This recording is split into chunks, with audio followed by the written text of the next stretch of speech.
Gracias al señor presidente del CEACES. Y tiene finalmente la palabra el señor presidente del Consejo de Educación Superior, Enrique Santos.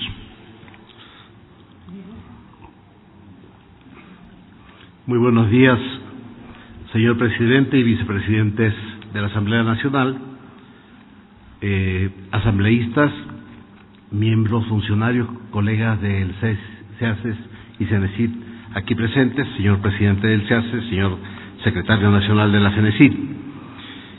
Han sido ya 7 años de aplicación de la LOIS y creo que como Consejo de Educación Superior tenemos alguna experiencia que puede permitir la reforma, no la creación de una ley nueva, sino la reforma de la vigente, que tiene cosas bastante buenas. Y nos vamos a centrar en 9 puntos que son de acuerdo, no solo al interior del CES, sino también de acuerdo con las otras 2 entidades que rigen o dirigen el sistema de educación superior. El primer punto tiene que ver con cogobierno. En cogobierno actualmente se plantea la participación de los graduados en el cogobierno. La experiencia es que esta participación no es democrática, para decirlo de una forma que lo entendamos todos, es dedocrática, y no conviene que un estamento que no tiene una representación realmente democrática pueda participar en cogobierno. Sin embargo, consideramos que es importante que los graduados puedan participar en comités consultivos de vinculación con la sociedad, comités consultivos para redefinir el perfil de las carreras y de los programas, etcétera. El segundo punto tiene que ver con los requisitos para ser rector y rectora, y se basan exclusivamente en la experiencia de estos años. Primero, el título, la ley dice actualmente que hay que tener título profesional y grado académico de doctor. Se genera un problema a veces por el registro del título profesional cuando este ha sido obtenido hace muchos años en el exterior.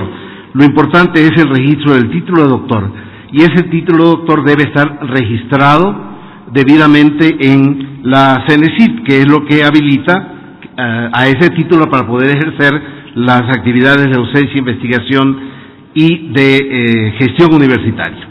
Lo ponemos de esta manera porque la práctica que se tenía antes era 2 listados. Un listado para poder tener mi título de doctor que me habilita a ser docente e investigador, y no había listado, por lo tanto iba a cualquier universidad, y como la ley decía que simplemente debo tener título de doctor, con cualquier título de doctor podía postularme a rector. Entonces aquí queremos, en base a esta experiencia, limpiar, ¿no es cierto?, lo ocurrido hasta ahora, y asegurarnos que los títulos de doctores no sean títulos conseguidos de modo express, exclusivamente para acceder al rectorado o al vicerrectorado. También planteamos que el requisito de obras de relevancia y artículos, que actualmente es indeterminado y que lo hemos leído por estar en plural como al menos 2 obras de relevancia o artículos, se homologue con el requisito que tiene un profesor principal que consigue su doctorado y que puede pasar al escalafón nuevo, el escalafón de la LOIS, que es 6 obras o artículos de relevancia, 2 de los cuales deben haber sido publicados o realizados durante los últimos 5 años. Y finalmente una corrección de forma que no es menor. Actualmente la ley habla de que se necesita experiencia docente, pero ¿qué pasa con los investigadores, no? Entonces estamos colocando que debe ser experiencia docente y o de investigación de al menos 5 años. Tercer punto tiene que ver con la designación de las autoridades académicas y la designación y los nombres que deben tener esas autoridades. Bueno, es una reforma al actual artículo 53. Lo que planteamos es que las autoridades académicas sean designados, se mantenga el mecanismo de designación, porque los decanos son algo así como el brazo ejecutor administrativo académico del rector en las distintas facultades. Por lo tanto, creemos que debe seguirse salvaguardando la gobernanza, la gobernabilidad de rectores y rectoras a través del mecanismo de los decanos designado. Pedimos además, aunque hablé de decanos yo mismo, que ya no sigamos hablando de decanos y subdecanos, pues hay múltiples definiciones de acuerdo a la universidad o escuela politécnica, y hablamos de autoridades académicas como aquellas que se encuentran en dos niveles jerárquicos subsiguientes al cargo de vicerrector. ¿Por qué razón? Porque hay decanos, hay subdecanos, vicedecanos, directores de área, directores de colegios, ¿sí? Hay distintas denominaciones y estas tienen que ser respetadas. Cuarto, ¿cómo participan estas autoridades en el cogobierno? Consideramos indispensable que estas autoridades designadas se encuentren en el cogobierno. Lo que creemos que efectivamente debe ser revisado y ha sido materia de regulación desde el Consejo de Educación Superior es que en ningún caso estas autoridades designadas puedan hacer una mayoría dentro del cogobierno. Por lo tanto, proponemos que la presencia de estas autoridades, en el caso que la Universidad o Escuela Politécnica decide que se encuentran en el cogobierno en uso de su autonomía responsable, en el caso de que ellos se encuentren con voz y voto en el cogobierno, nunca pueden tener un porcentaje superior al de los docentes electos para cogobierno a través del mecanismo de elección universal. Siguiente punto es el tema de la paridad de género e igualdad de oportunidades. Nosotros hemos tenido experiencias muy buenas en el sistema de educación superior, hay datos que no viene al caso traerlos acá, un incremento de la presencia de mujeres en los cargos de dirección. Sin embargo, la ley tiene un vacío o una incorrección en nuestro entendimiento, puesto que la paridad, alternancia y equidad de género es un principio constitucional. Sin embargo, la ley, en su artículo 56, permite que las autoridades sean electas también a través del mecanismo de votación unipersonal.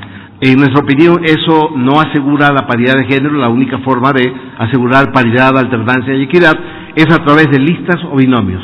Por lo tanto, proponemos que toda elección de rector, rectora, vicerrector, vicerrectora y de representantes de todos los estamentos anteriores al gobierno se realice a través de listas para asegurar el tema de la alternancia, equidad y paridad. Siguiente punto, un cambio de nombre. Se habla actualmente en la ley de una unidad de bienestar estudiantil. En realidad lo que las instituciones de educación superior requieren es una unidad de bienestar universitario, que beneficie por igual no solo a los estudiantes, sino también a los demás estamentos como los profesores, los trabajadores y eventualmente inclusive familiares de algunos de estos estamentos. El resto del articulado se puede mantener exactamente igual. En relación a los mismos derechos, proponemos, con base en la experiencia que hemos tenido, que las sanciones cuando se violan de manera grave derechos de estamentos universitarios o cuando se incumple también de manera grave normas establecidas en la Constitución, la LOES o los reglamentos del CES, la sanción, que actualmente puede ser de hasta 90 días, pueda llegar hasta 180 días. Evidentemente que como Consejo de Educación Superior tenemos que garantizar el debido proceso, garantizar todos los espacios para que no se convierta esto en un mecanismo de intimidación a quienes reciban estas sanciones, pero por la experiencia hemos visto que hay casos en los cuales los 60 días, resultan absolutamente insuficientes. En penúltimo lugar, tenemos el tema de las intervenciones. La mayor parte de las intervenciones hemos podido trabajar alineados con las autoridades. En otros casos ha habido una especie de resistencia civil. Proponemos, por lo tanto, que se modifique el artículo 197 de la LOES, que dice actualmente que las máximas autoridades no pueden ser suspendidas en sus cargos. Proponemos que la intervención pueda suspender temporalmente las funciones de las autoridades previa la autorización del Pleno del CES. Y obviamente que el presidente de esta comisión siga con el requisito de cumplir los mismos requerimientos para ser rector de una universidad o escuela politécnica. Y finalmente, los derechos de los docentes del escalafón previo a la LOES. ¿Qué pasa con los profesores que en 2 días más cumplen los 7 años que daba la ley, para obtener el título de doctor, equivalente a PhD, que no lo han obtenido y que son profesores titulares principales. De alguna forma, nuestro Consejo resolvió esto, yo sé que en términos jurídicos no es muy ortodoxo, resolvió este tema hace 2 años, cuando generamos la categoría de profesor o investigador titular principal del escalafón previo. Es decir, considerar que habían profesores titulares principales que se regían por un escalafón que no es el de la LOES. Eso nos permite preservar los derechos de estos profesores. La propuesta consensuada, conjuntamente con las otras 2 entidades, es alargar la vigencia, el plazo para la obtención del título de doctor, en el caso de los profesores titulares principales, a 11 años, es decir, 4 años más a partir de la presente, y que en cualquier momento, incumplido ese plazo, todos esos profesores principales pasan a formar parte de la planta de escalafón previo en los términos y condiciones establecidos por el SES, que obviamente asegura la calidad. Fuera de esto, mantenemos nuestra convicción de que los rectores y rectoras y los vicerrectores y vicerrectoras de carácter académico deben contar con título doctoral equivalente a PhD, obtenido en una de las mejores universidades del mundo. Siempre se ha argumentado que el rector lo que hace es administrar, grave error. Un rector no administra, un rector gestiona, planifica, y por lo tanto la experiencia del doctorado, sobre todo cuando este doctorado es internacional, aporta con elementos que no los tiene, con el respeto de los colegas, un administrador de empresa que conoce la lógica de funcionamiento de una empresa, pero no de una universidad. Muchas gracias. Gracias al señor secretario y a los señores presidentes del SEACES y CES. Retomamos la sesión.